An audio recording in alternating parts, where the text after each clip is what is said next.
الحمد لله وكفى وسلام على عباده الذين اصطفى أما بعد فأعوذ بالله من الشيطان الرجيم بسم الله الرحمن الرحيم قال الله تبارك وتعالى في القرآن المجيد والفرقان الحميد ورفعنا لك ذكرك وقال تعالى ألم يجدك يتيما فآوى صدق الله العظيم. میرے محترم بزرگ اور دینی بھائیوں، سیرت نبی صلی اللہ علیہ وسلم کے تعلق سے چند باتیں عرض کرنی ہیں اور آپ حضرات کے سامنے وہ واقعہ بیان کرنا ہے جسے کائنات میں غیر معمولی حیثیت حاصل ہے۔ حضور پاک صلی اللہ علیہ وسلم کی ولادت باسعادت کب ہوئی اور کیسے ہوئی اور اس کے بعد کے واقعات کیا پیش آئے، ان میں ہمیں غور کرنا ہے۔ حضور کی ولادت کا واقعہ مختلف کتابوں میں مختلف انداز سے بیان کیا گیا ہے۔ حضور کی جو تاریخ پیدائش ہے اس میں بھی علماء کا اختلاف ہے۔ بعض علماء نے 8 تاریخ لکھا ہے کہ 8 ربیع الاول کو حضور پیدا ہوئے، بعض نے 9 ربیع الاول لکھا، بعض نے 12 ربیع الاول اور بعض نے 14 ربیع الاول۔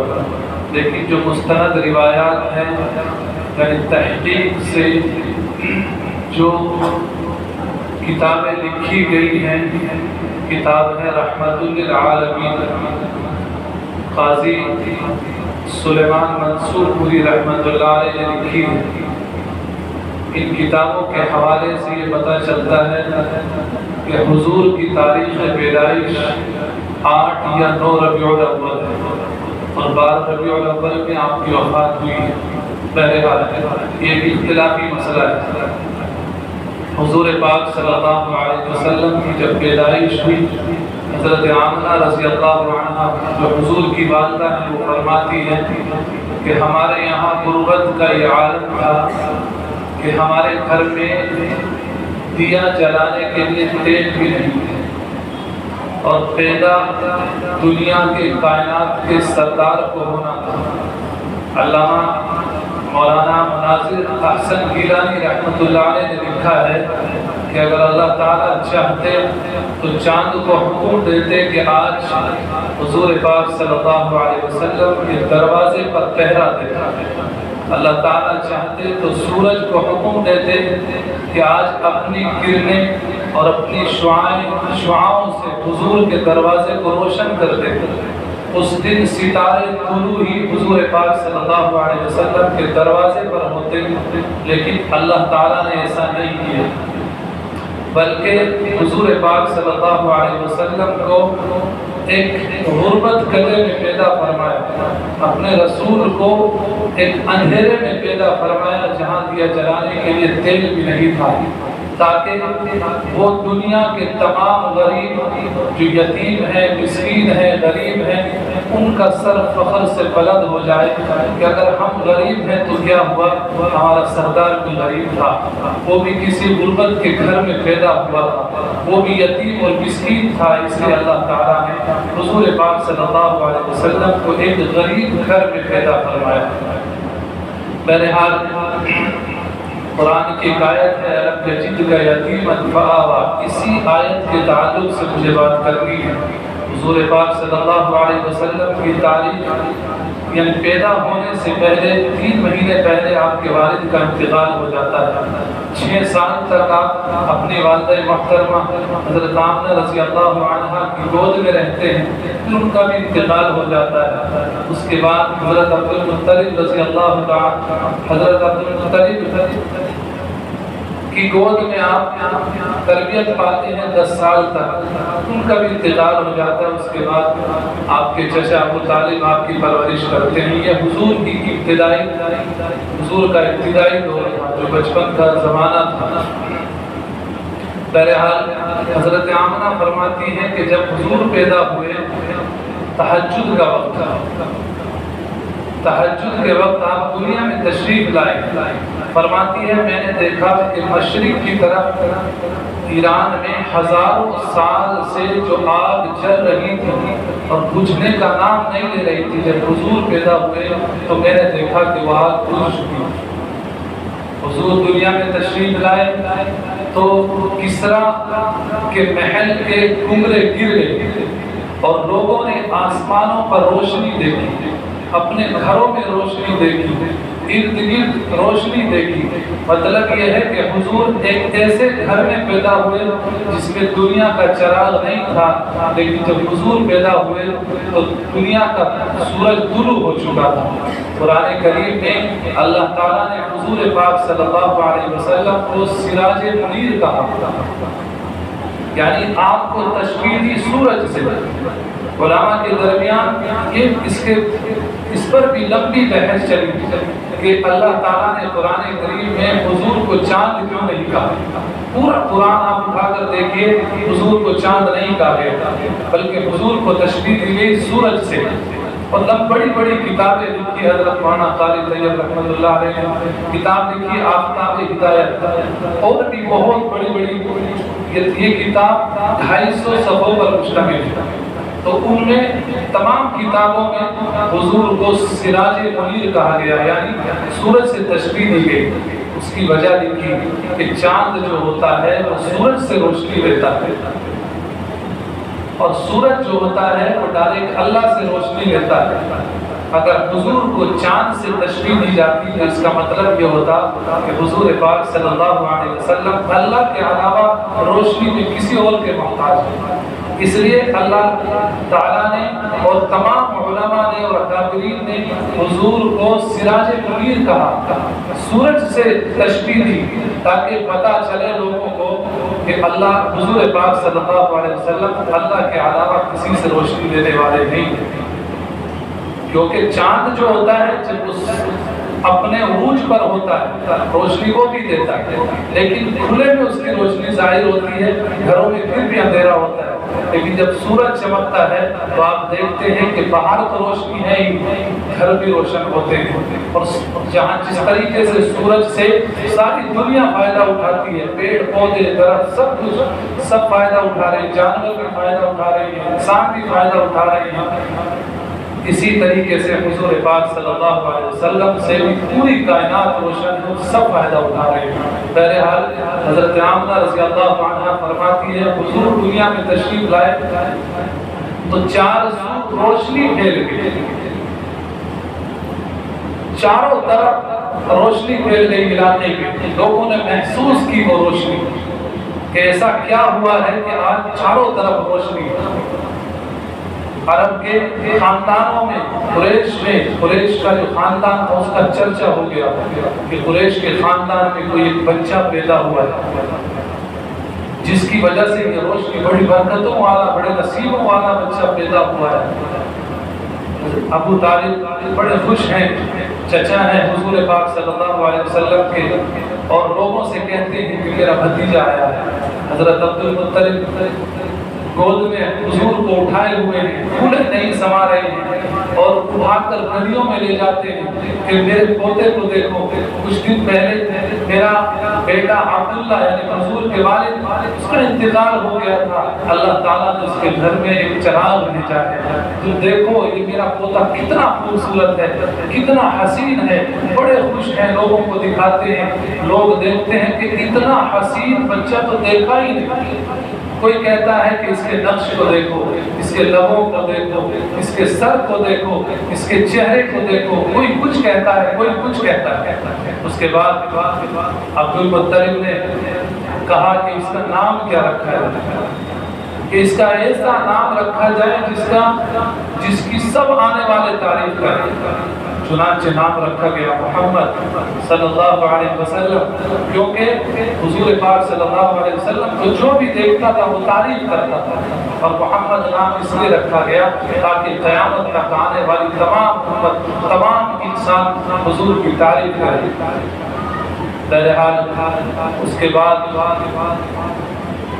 قرآن کریم کی آیت ہے الم یجدک یتیما فآوی، اللہ تعالیٰ فرماتے ہیں کہ نبی ہم نے تجھے یتیم پیدا کیا، لیکن یتیم پیدا کیا لیکن یتیموں کا سہارا بنا، پوری کائنات کا ہم نے تمہیں آسرا بنایا، پوری کائنات کا ہم نے تمہیں والی بنا دیا۔ عربوں میں ایک رواج تھا کہ جب کسی کے گھر میں بچہ پیدا ہوتا تو اس کو جو اس کی ماں ہوتی تھی یا شہر کی عورتیں ہوتی تھی وہ دودھ نہیں پلاتی بلکہ اس کو کسی گاؤں میں بھیج دیا جاتا ہے۔ باہر کی آب و ہوا اچھی ہوتی ہے گاؤں کی، تاکہ بچہ اس ہوا میں رہے اور اس کا جسم مضبوط ہو۔ تو بہرحال جب جو دائیاں ہوتی ہیں انہیں پتہ چلا کہ قریش کے خاندان میں ایک بچہ پیدا ہوا ہے، تو مکے کے باہر سے دور دراز سے عورتیں آئیں، دائیاں آئیں اور عبد المطلب کے گھر پہنچی۔ کسی نے بتایا ان کے گھر میں بچہ ہے، تو عورتوں نے کہا ان کے والد کو بلاؤ، جو دائیاں تھیں انہوں نے کہا والد کو بلاؤ۔ کسی نے بتایا بچہ یتیم ہے، اس کے والد ختم ہو چکے ہیں۔ اور جو دائیاں تھیں وہ کہنے لگی جب والد نہیں ہے تو یہاں سے کیا ملے، بچہ یتیم ہے۔ تو دائیوں نے یہ کہہ کر حضور کو چھوڑ دیا۔ میرے بھائیو، در حقیقت بات یہ ہے کہ حضور اس گود کا انتخاب ہو چکا تھا جس گود میں حضور کو پرورش پانی۔ دراصل ان دائیوں نے حضور کو کیا چھوڑا، وہ حضور کو کیا چھوڑ دی؟ اللہ تعالیٰ نے عرش معلیٰ پر فیصلہ کر دیا۔ حضور نے ہی ان عورتوں کو پسند نہیں کیا، اللہ تعالیٰ نے ہی ان عورتوں کو پسند نہیں کیا۔ وہ دائیاں حضور کو کیا چھوڑ دی؟ اس لیے اللہ نے کہا رب یجدک یتیما فآوی، اے نبی ہم نے تجھے یتیم تو ضرور پیدا کیا لیکن تجھے در یتیم بنا دیا، یتیموں کا والی بنا دیا، کائنات کے لوگوں کا سہارا بنا دیا۔ آپ غور کر سکتے ہیں جب دائی چھوڑ کر چلی گئی تو حضرت آمنہ کا کیا حال ہوا۔ حضرت آمنہ روئی، حضور سے پیار کرتی، ماتھا چومتی اور عبداللہ یعنی اپنے شوہر کو یاد کرتی کہ کاش آج عبداللہ ہوتے، اور اپنے ہاتھوں سے حضور کو دائیوں کے حوالے کرتے۔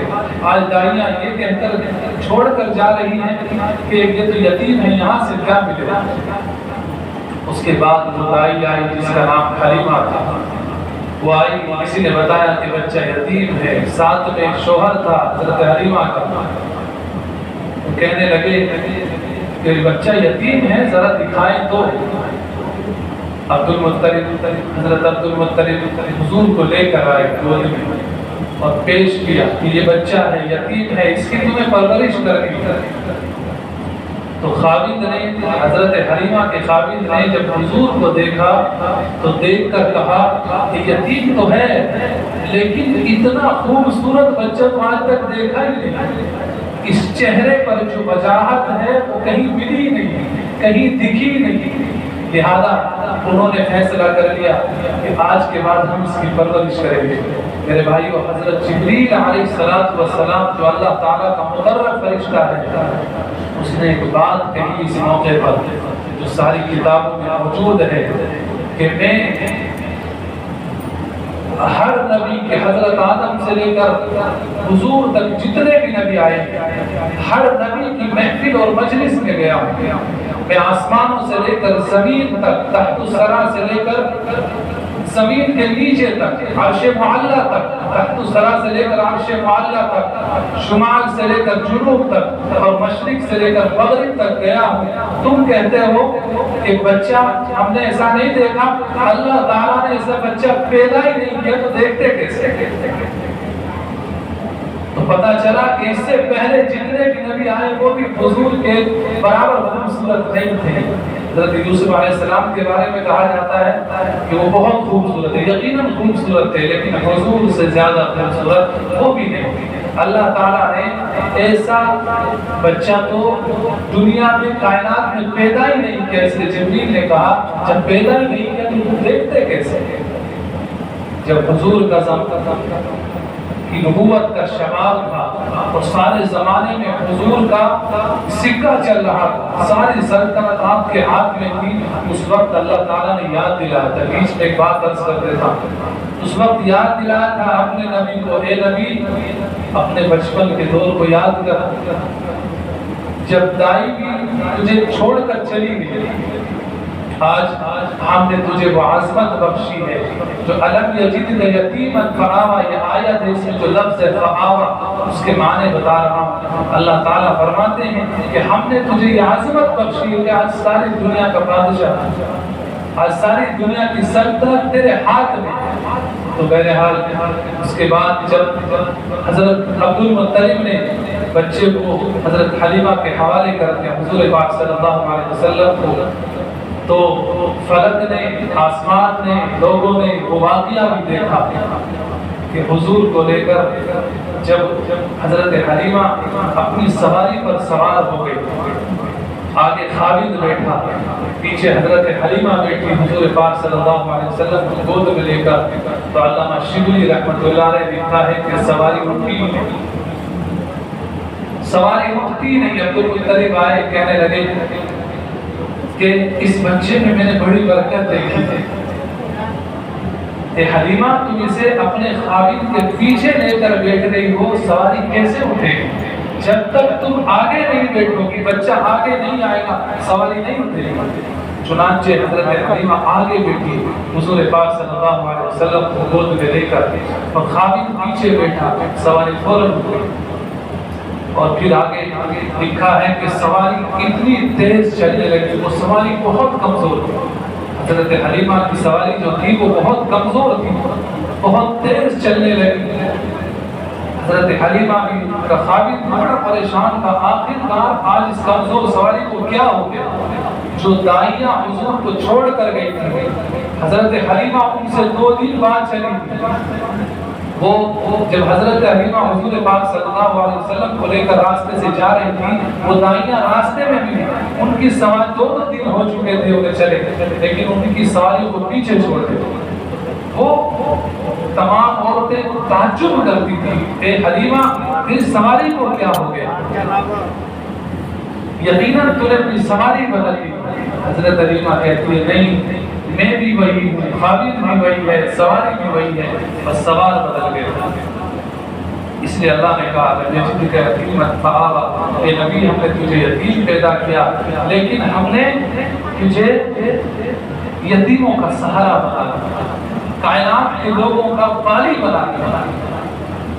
تو سواری بہت تیز چلنے لگی۔ اس کے بعد حضرت حلیمہ رضی اللہ تعالیٰ عنہ جب گھر لے کر پہنچی، بچے کو دودھ پلا، حضور کو دودھ پلاتی ہے دائیں طرف سے، ایک دن چاہا کہ بائیں طرف سے دودھ پلا، حضور نے منہ پھیر لیا، دودھ نہیں پیا، کیونکہ حضرت حلیمہ کے پاس ایک بچہ اور تھا جو بائیں طرف سے دودھ پیتا تھا، تو حضور نے منہ پھیر لیا۔ حضرت حلیمہ تعجب میں تھی کہ آخر ایسا کیا ہوا، دائیں طرف سے بچہ دودھ پی رہا ہے، بائیں طرف سے کیوں نہیں پی رہا ہے؟ میرے بھائیو، نبی جو ہوتا ہے وہ بچپن ہی سے نبوت کا شعور لے کر پیدا ہوتا ہے۔ وہ دنیا کو بتانا چاہتا تھا کہ آج اگر میں نے اپنے بھائی کا حق کھا لیا تو قیامت تک آنے والی انسانیت کیا کہے گی کہ وہ مظلوموں کا سردار جو مظلوموں کا حق دلانے آیا تھا، اس نے بچپن میں اپنے بھائی کے حق کا دودھ پیا۔ اس لیے حضور پاک صلی اللہ علیہ وسلم نے منہ پھیر لیا، دودھ نہیں پیا۔ بہرحال حضرت حلیمہ کی بیٹی تھی شیمہ، جو حضور کی بہن بن گئی، کیونکہ اس نے بھی دودھ پیا تھا حضرت حلیمہ کا۔ بڑی چھوٹی سی بچی تھی، حضور کو کھلاتی تھی۔ وہ کہتی تھی کہ میرا جو بھائی ہے محمد بڑی برکتوں والا ہے، میں نے دیکھا ہے کہ جب میں اسے باہر صحن میں چارپائی پہ لٹاتی ہوں تو چاروں طرف دھوپ ہوتی ہے، اس کے اوپر دھوپ نہیں پڑتی، آسمان کا بادل بھی اس کے اوپر سایہ کر رہا ہوتا ہے، دھوپ نہیں پڑنے دیتا۔ میں نے اس بچے کی برکت دیکھی، اپنے بھائی کی برکت دیکھی۔ اور ایک اور بات لکھی ہے کہ حضور کے کا جو سطر تھا جسم، اس کے اوپر سے جب کپڑا ہٹتا تھا تو فوراً خود بخود وہ کپڑا اوپر آ جاتا تھا۔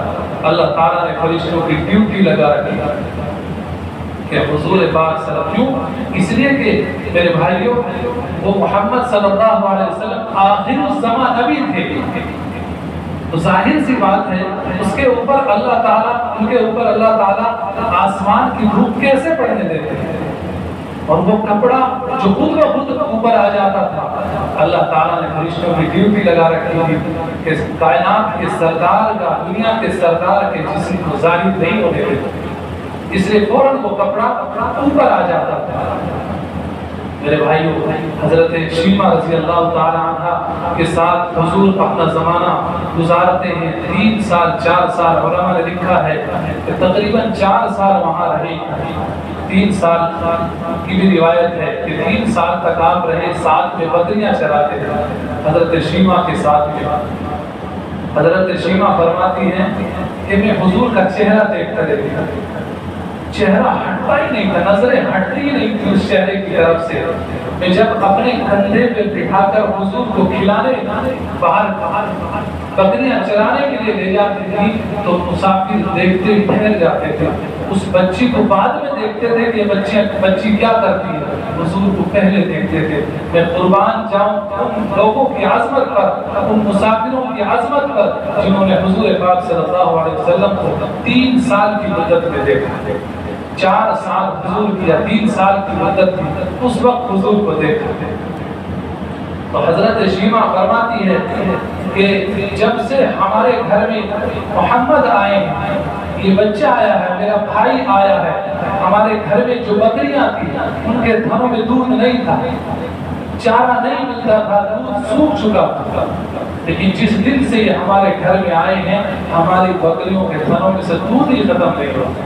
حضرت حلیمہ رضی اللہ تعالی عنہ پڑوسیوں کے برتن لاتی، بکری کے نیچے رکھتی، وہ برتن سارے بھر جاتے تھے۔ ساری عورتیں، پڑوس کی عورتیں کہتی تھی حلیمہ ذرا ہمیں بھی بتا تو اپنی بکریوں کو کہاں چرا کر لاتی ہے، کون سا چارہ کھلاتی ہے، ہم بھی اپنی بکریوں کو چرائیں، ہماری بکریوں کے تھنوں میں بھی دودھ پیدا ہو۔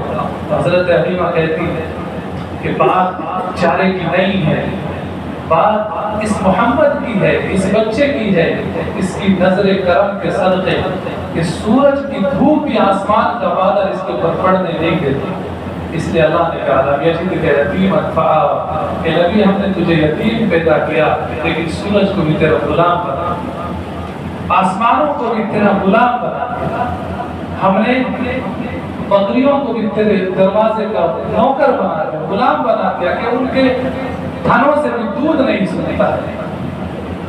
بہرحال حضرت شیمہ رضی اللہ تعالی عنہ حضور کو کھلاتی، گھر لے جاتی، پانی پلاتی، وہ کہتی ہے مجھے نہیں پتا تھا کہ یہ اتنے بڑے سردار بنے، کیونکہ وہ بعد تک زندہ رہی ہے حضرت شیمہ۔ اس وقت انہیں اس بچی کو نہیں پتا تھا کہ جس کو تو پانی پلا رہی ہے، جس کو تو اپنے کندھے پر بٹھا کر کھلا رہی ہے، ایک دور وہ آنے والا ہے کہ یہ دنیا کا کائنات کا سردار بنے گا، نبی آخر الزمان بنے گا۔ حضرت شیمہ کا سب سے زیادہ ذکر ہے حضور پاک صلی اللہ علیہ وسلم کے بچپن کے ساتھ، یہ ساری عظمتیں کسی میں آ رہی ہے۔ حضرت شیمہ رضی اللہ تعالیٰ نے لوریاں پڑھی ہے، ربنا ابقی لنا محمد، کہ میرے رب اس محمد کا چرچا دنیا میں باقی رکھ، اس محمد کا ذکر دنیا میں باقی رکھ، اس محمد کا نام، اس کا کردار دنیا میں باقی رکھ۔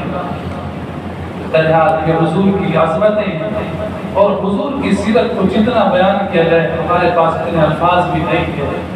جب حضور اپنی جوانی کو پہنچتے ہیں، دیکھیے حضور کا ایک ایک واقعہ بچپن سے لے کر جب تک حضور کے اندر جان میں جان تھی، یعنی وفات تک، ایک ایک واقعہ کتابوں میں لکھا ہوا ہے، وہ کھلی کتاب، اس کو پڑھا جا سکتا ہے۔ حضور بڑے ہوئے، 3 سال کے ہوئے تو حضرت حلیمہ رضی اللہ تعالی عنہ نے حضرت آمنہ کے سپرد کر دیا، کسی کو نہیں پتا تھا اس سے پہلے حضور کا۔ حضرت حلیمہ کا انتقال ہو گیا، پھر حضور بڑے ہوئے، نبی بنے، اور آپ نے ایک جنگ فتح کی، جنگ حنین، اس میں 6000 قیدی قید ہو کر آئے، 12000 بکریاں غنیمت میں ملی، تو حضور خیمے میں بیٹھے تھے، صحابہ کرام آئے، کہنے لگے یا رسول اللہ ایک بوڑھی عورت ہے وہ آپ سے ملنا چاہتی ہے۔ حضور نے کہا تم نے پوچھا وہ کون ہے؟ کہ ہاں وہ اپنے آپ کو آپ کی بہن بتاتی ہے۔ حضور نے کہا میری تو کوئی بہن نہیں ہے، اسے بلا کر لایا گیا، اپنی نبوت کی چادر نیچے بچھائی، اس پر اس عورت کو بٹھایا گیا اور حضور نے پوچھا کہ میری بہن تو کون ہے؟ جب حضور نے کہا تو وہ رونے لگی، ساروں قطار رونے لگی اور کہنے لگی اے محمد میں تیری بہن، میں وہی شیما ہوں جس نے تجھے اپنے کندھے پر بیٹھ کر کھلایا، میں وہی شیما ہوں جس نے اپنی گود میں بٹھا کر تیرے لیے لوری پڑی، ربنا ابقی لنا محمد، اے اللہ میرے بھائی کا، میرے محمد کا چرچا دنیا میں باقی رکھ۔ آج ساری دنیا میں تیرا چرچا ہے، جو 6000 قیدی قید ہو کر تیرے پاس آئے ہیں ان میں میرا خاوند بھی قید ہو کر آیا ہے، میرا شوہر بھی قید ہو کر آیا ہے، میرا قبیلہ بھی قید ہو کر آیا ہے، میں بھیکاری بن کر، میں سوالی بن کر تیرے در پر اس لیے آئی ہوں تاکہ تو میرے شوہر کو آزاد کر دے، میرے قبیلے کو رہا کر دے، تاکہ دنیا کو پتہ چلے۔ کیونکہ یہ بات ہے کہ جب کوئی بہن اپنے بھائی کے دروازے پر دامن پھیلاتی ہے تو کسی بھائی نے اپنی بہن کا دامن خالی نہیں لوٹایا، اس لیے اے محمد میں تیری بہن ہوں، تو میرا بھائی ہے، میں تیرے دروازے پر سوالی بن کر آئی ہوں۔ میرے بھائی جب حضور پاک صلی اللہ علیہ وسلم کو پتہ چلا کہ یہ میری بہن شیما ہے، حضور ساروں قطار رونے لگے، بہت دیر تک روتے رہے اور پھر کہا کہ شیما تیری وجہ سے میں نے تیرے خاوند کو رہا کر دیا اور تیرے خاوند کی وجہ سے 6000 قیدیوں کو رہا کر دیا اور 6000 قیدیوں کی وجہ سے جو 12000 بکریاں ہمارے غنیمت میں ملی تھی ان سب کو میں نے رہا کر دیا، تاکہ دنیا کو پتہ چلے کہ جب بہن کسی بھائی کے گھر پہ آ کے دامن پھیلاتی ہے اور بھائی میں کون ہو، رحمت للعالمین حضور پاک صلی اللہ علیہ وسلم، تاکہ دنیا کو پتہ چلے بہن نے دامن پھیلایا تو بھائی نے دامن کو خالی ہاتھ نہیں بتایا، اس نے سب کو آزاد کیا۔ میرے بھائی حضور کی ابتدائی زمانہ ہے، بعد کے زمانے کے واقعات، حضور کی سیرت ایک ایسی چیز ہے جس کو اپنانے کی ضرورت ہے۔ یہاں میں ایک بات عرض کرتا چلوں، بہت سے لوگ یہ کہتے ہیں، خاص طور سے مجھے بھی کہا گیا ہے کہ آپ لوگ میلاد نہیں مناتے۔ میں اس غلط فہمی کا ازالہ کر رہا ہوں کہ میلاد کہتے کسے، میں پوچھنا چاہتا ہوں میلاد کہتے کسے؟ میلاد کیا بتاتا ہوں، میلاد کے معنی ہے حضور کی ولادت کا واقعہ بیان کرنا۔ حضور کی ولادت کے واقعہ بیان کرنے کو کیا کہتے ہیں؟ میلاد کہتے ہیں۔ حضور کی ولادت کا واقعہ بیان کرنا، لیکن اگر اس سے ہٹ کر کچھ اور میلاد کیا اس کا ذکر کتابوں میں، حضور کی ولادت کا بیان کرنا یہ ثواب ہے، یہ عبادت ہے۔ حضور کی سیرت کو بیان کرنا یہ عبادت ہے، یہ ثواب ہے، لیکن ولادت بھی وہ سب کچھ سمجھ لینا اور ہم یہ سمجھنے لگے کہ اسلام حل ہو گیا، یہ بات صحیح ہے، کیونکہ ولادت سے تو ہمیں سب کچھ پتہ نہیں چلے گا، ہم صرف ولادت میں خوشی منا لیں اور باقی چیزوں کو چھوڑ دیں، یہ بات صحیح نہیں ہے۔ خوشی تو عبد المطلب نے بھی منائی، وہ بھی دنیا سے چلے گئے، خوشی تو حضرت حضور پاک صلی اللہ علیہ وسلم کے چچا ابو طالب نے بھی منائی، انہوں نے بھی شعر کہے تھے حضور کی شان میں جب حضور پیدا ہوئے کہ اے محمد تیرے چہرے کی وجہ سے بارش برستی ہے، تیرے چہرے کی وجہ سے آسمان سے بارش ہوتی ہے۔ ابو طالب نے 100 اونٹ قربان کیے تھے حضور پاک صلی اللہ علیہ وسلم کی پیدائش کی خوشی میں، خوشی انہوں نے بھی منائی، لیکن جنت کے حقدار نہیں بن سکے۔ جنت نہیں ملی ابو طالب کو، کیوں نہیں ملی؟ کیونکہ حضور کی بات نہیں مانی، حضور کا کلمہ نہیں پڑھا۔ تو میں سمجھانا چاہ رہا ہوں حضور کی سیرت اصل دین ہے، حضور کا طریقہ اصل دین ہے، حضور کی تعلیم اپنانے کی ضرورت ہے، حضور کے احکام پر عمل کرنے کی ضرورت ہے، حضور کے طریقے کو اپنی زندگی میں داخل کرنے کی ضرورت ہے۔ اگر ہم کامیاب ہونا چاہتے ہیں میرے بھائی، دنیا کی کامیابی اصل کامیابی نہیں ہے، اصل کامیابی وہ ہے جو اللہ کے یہاں ہے۔ قبر کا فرشتہ کسی سے نہیں پوچھے گا تو کس فرقے سے تعلق رکھتا تھا، قبر کا فرشتہ یہی پوچھے گا بتا تیرا نبی کون ہے، تیرا رب کون ہے، تیرا مذہب کیا ہے۔ میں یہ بتانا چاہتا ہوں کہ حضور کا طریقہ اپنے زندگی میں داخل کرو۔ حضور کا طریقہ زندگی میں داخل نہیں ہوگا تو آخرت میں جنت نہیں مل سکے گی۔ ابو طالب نے بہت ساتھ دیا حضور کا، دشمنوں سے بھی بچایا، پرورش بھی کی، خوشی بھی منائی، لیکن کلمہ نہیں پڑھا، حضور کی سیرت کو نہیں اپنایا، حضور کے طریقے کو نہیں اپنایا۔ حضور نے کان میں کہا مرتے وقت کہ کلمہ پڑھ لو، منع کر دیا کہ میرا خاندان کیا کہے گا، مجھے شرم آتی ہے، میں اپنے خاندان کے مذہب پر مرنے کو پسند کرتا ہوں، لوگ کہیں گے کہ بھتیجے کا دین اپنا کر دنیا سے چلا گیا۔ تو حضور کی بات اس نے نہیں مانی، ہم نہیں مانیں گے تو ہمیں بھی منہ کی کھانی پڑے گی، ہمیں بھی پریشانی اور ذلت کا سامنا کرنا پڑے گا۔ آج دنیا میں حالات بہت خراب ہے میرے بھائیو، آج میں آپ کے سامنے بیٹھا ہوں، ہو سکتا ہے کل نہ ہو۔ بہت زندگی کا کھیل ہے یہ دنیا، امتحان گاہ ہے یہ دنیا، یہ اللہ تعالیٰ نے امتحان کے لیے ہمیں یہاں بھیجا ہے۔ آج اگر ہم حضور کا طریقہ اپناتے ہیں، وہ چیزیں اپنی زندگی میں داخل کرتے ہیں جو حضور نے کی، حضور کے صحابہ نے کی، تو میرے بھائی تو ہماری دنیا بھی کامیاب ہے، آخرت بھی کامیاب ہے۔ اور اگر ہم ایسا نہیں کرتے، حضور کے طریقے سے ہٹ کر زندگی گزارتے ہیں، مطلب نہیں ہے اور وہ ہماری کامیابی کا ذریعہ نہیں بن سکتی۔ اللہ تعالیٰ مجھے بھی اور آپ سب کو عمل کی توفیق عطا فرمائے۔ وآخر دعوانا الحمدللہ۔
الله أكبر الله أكبر الله أكبر الله أكبر أشهد أن لا إله إلا الله أشهد أن لا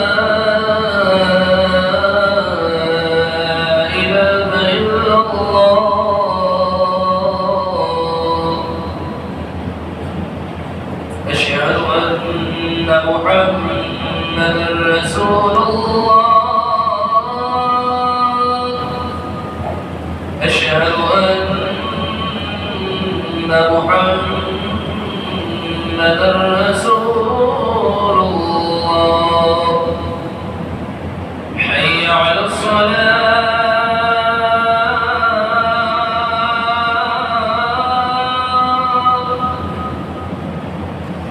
حي على الصلاة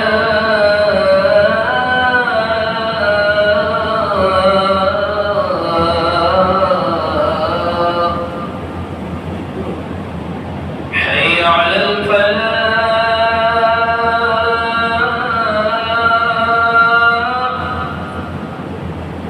حي على الفلاح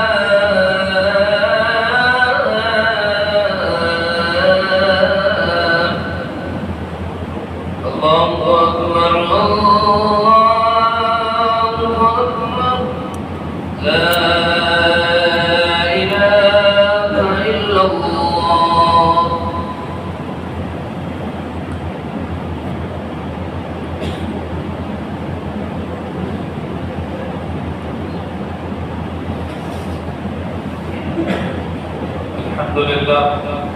الحمد لله الذي هدانا لهذا وما كنا لنهتدي لولا أن هدانا الله أشهد أن لا إله إلا الله وحده لا شريك له وأشهد أن سيدنا محمدا عبده ورسوله وصلى الله عليه وعلى آله وأصحابه وسلم أما بعد فأعوذ بالله من الشيطان الرجيم بسم الله الرحمن الرحيم قال الله تبارك وتعالى في القرآن المجيد والفرقان الحميد ورفعنا لك ذكرك وقال تعالى ألم يجدك يتيما فآوى وقال تعالى يا أيها الذين آمنوا اتقوا الله حق تقاته ولا تموتن إلا وأنتم مسلمون وقال تعالى يا أيها الذين آمنوا كلوا من طيبات ما رزقناكم واشكروا لله إن كنتم إياه تعبدون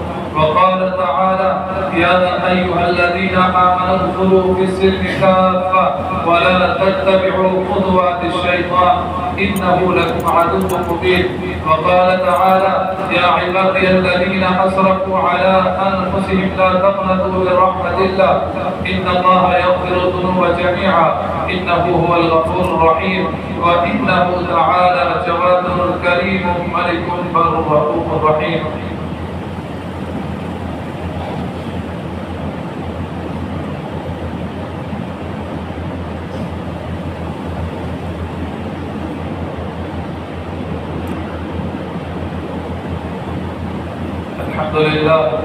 الحمد لله رب العالمين والعاقبة للمتقين ونشهد أن لا إله إلا الله وحده لا شريك له ونشهد أن سيدنا وحبيبنا وشفيعنا وسندنا محمدا عبده ورسوله وصلى الله عليه وعلى آله وأصحابه وسلم أما بعد فأعوذ بالله من الشيطان الرجيم إن الله وملائكته يصلون على النبي يا أيها الذين آمنوا صلوا عليه وسلموا تسليما اللهم صل على محمد عبدك ورسولك وصل على المؤمنين والمؤمنات والمسلمين والمسلمات وبارك على محمد وأزواجه وذريته قال النبي صلى الله عليه وسلم وسلم أرحم أمتي بأمتي أبو بكر وأشدهم في أمر الله عمر وأصدقهم حياء عثمان وأبو علي وفاطمة سيدة نساء أهل الجنة والحسن والحسين سيدا شباب أهل الجنة وحمزة أسد الله وأسد رسوله. اللهم اغفر للعباس ولده مغفرة ظاهرة وباطنة لا تغادر ذنبا. الله في أصحابي لا تتخذوهم غرضا من بعدي، فمن أحبهم فبحبي أحبهم ومن أبغضهم فببغضي أبغضهم، وخير أمتي قرني ثم الذين يلونهم ثم الذين يلونهم. اللهم انصر من نصر دين محمد صلى الله عليه وسلم واجعلنا منهم، واخذل من خذل دين محمد صلى الله عليه وسلم ولا تجعلنا منهم. عباد الله رحمكم الله، إن الله يأمر بالعدل والإحسان وإيتاء ذي القربى وينهى عن الفحشاء والمنكر والبغي يعظكم لعلكم تذكرون، ولذكر الله أكبر والله يعلم ما تصنعون.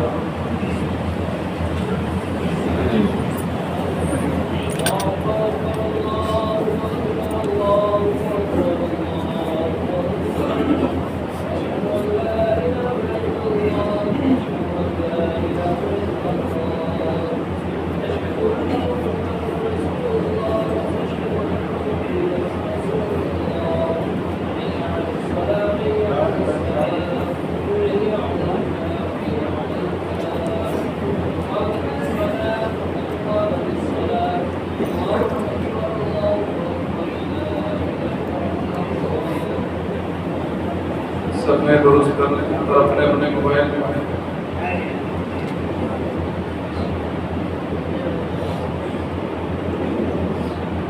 اللہ اکبر.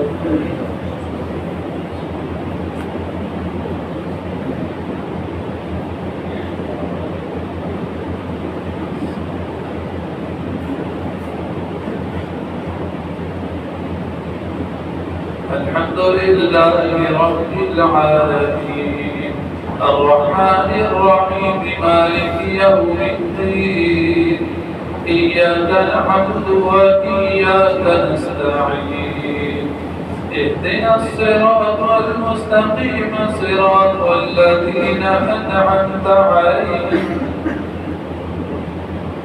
غير المغضوب عليهم ولا الضالين.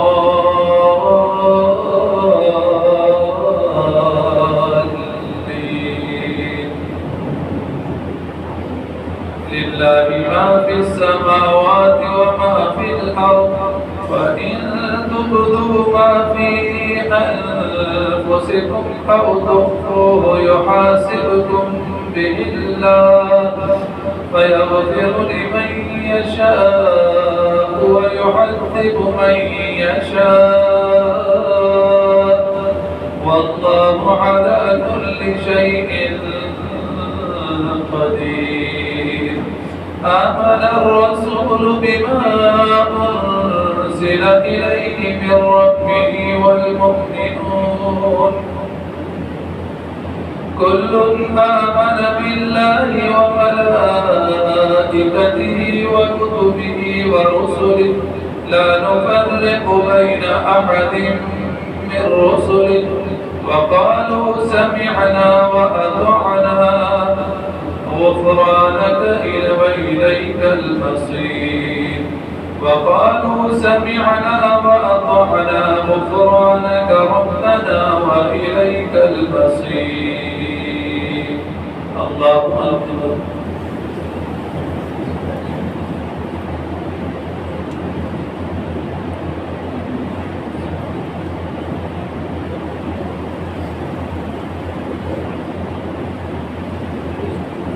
سمع الله لمن حمده.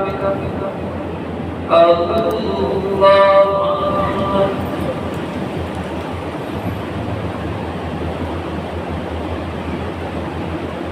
الله أكبر. الله أكبر.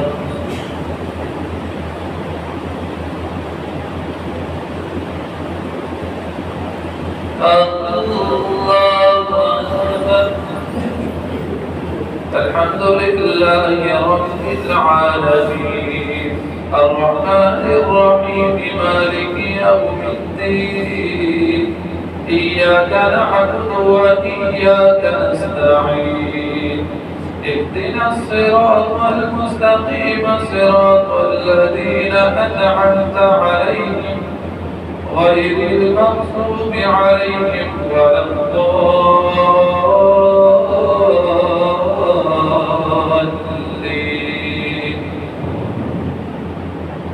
تولج الليل في النهار وتولج النهار في الليل وتخرج الحي من الميت وتخرج الميت من الحي وترزق من تشاء بغير حساب لا يتخذ المؤمنون الكافرين أولياء من دون المؤمنين ومن يفعل ذلك فليس من الله في شيء إلا أن تتقوا منهم تقاه ويحذركم الله نفسه وإلى الله المصير.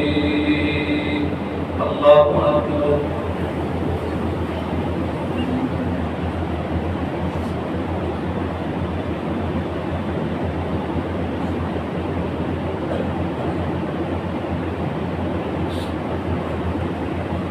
سمع الله لمن حمده. الله أكبر.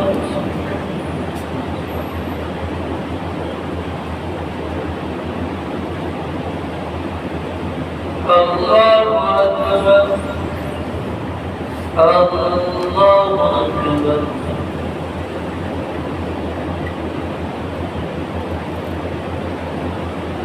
الله أكبر.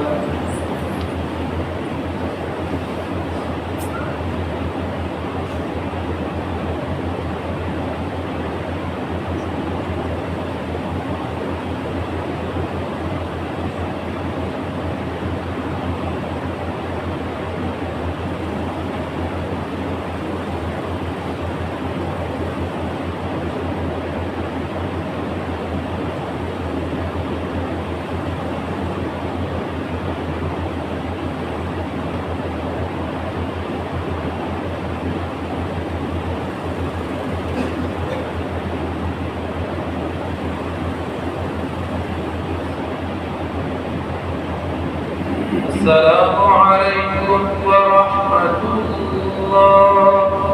السلام عليكم ورحمة الله.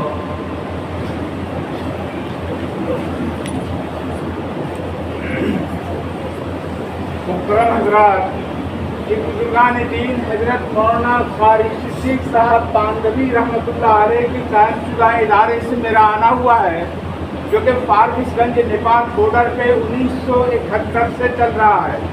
210 بچے بیرونی یعنی دعوت قمم ہے، جن کا سالانہ خرچ تقریباً 22 لاکھ روپے ہے۔ ایک معیاری ادارہ ہے، اب تمام حضرات سے تعاون کی درخواست ہے۔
رب العالمين. اللهم صل على سيدنا محمد وعلى آل سيدنا محمد وبارك وسلم. ربنا ظلمنا أنفسنا وإن لم تغفر لنا وترحمنا لنكونن من الخاسرين. اے اللہ ہم سب کے گناہوں کو معاف فرما.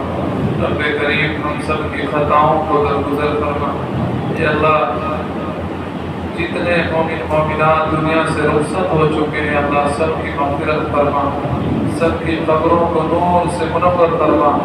اے اللہ مسلمانوں میں امت مسلمہ میں جو بیمار ہیں سب کو شفاء کاملہ عاجلہ دائمہ مستمرہ نصیب فرما.